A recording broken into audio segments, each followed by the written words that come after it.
Here I have Mercedes GLB, and let me show you how to enable the active line keeping assist. So let's start by answering the questions why you should enable this feature. So if you accidentally drift out of your line without using your blinker, the system will vibrate the steering wheel or even apply the brakes on one side to pull you back into your line safely. So as you can hear, this is like amazing safety feature that you should definitely use on your car.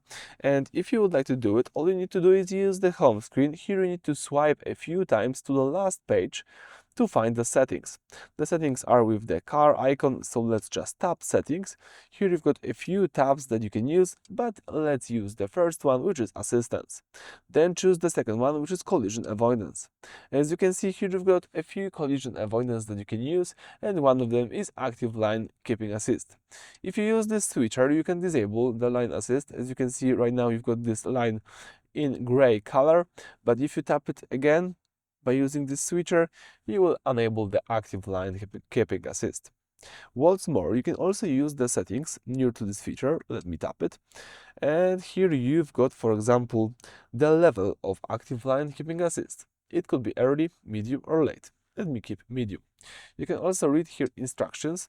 So when approaching the line markings or the edge of the road, you may receive warnings in the form of steering wheel vibrations or course-correcting steering interventions may occur.